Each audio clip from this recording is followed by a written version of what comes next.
তোর আব্বা করে কি? 95 স্বর্ণ আছে। আহারে খালেতে মাছগুন দিয়েছিলাম, হানিতে ব্যাগ কমি যার। নাতি দাঁড়া দাঁড়া দাঁড়া দাঁড়া। আসসালামু আলাইকুম। ওয়ালাইকুম সালাম।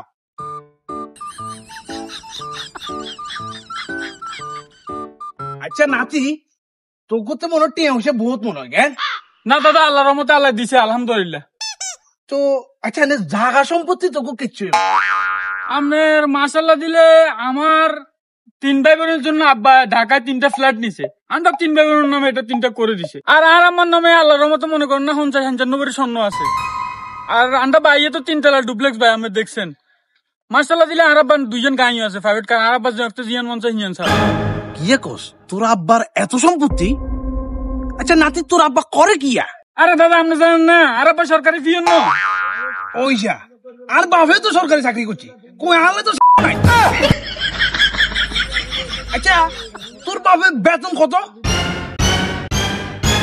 আরে দাদা আপনি এখন কিলে জিজ্ঞা না, এখন জিজ্ঞাবের কথা নেই, আপনি ধরেন না 200 টাকা দিছ ঠিক আছে, এখন খরচা বসালা লাগবে আগামী 4 টানে কোন রকম টানে কিছু চলন যায়। আচ্ছা তো ঠিক আছে দাদা, আল্লাহ হাফেজ। যা যা तू समझा? হ্যাঁ না হোলা বালা দিল খোলা একবারে।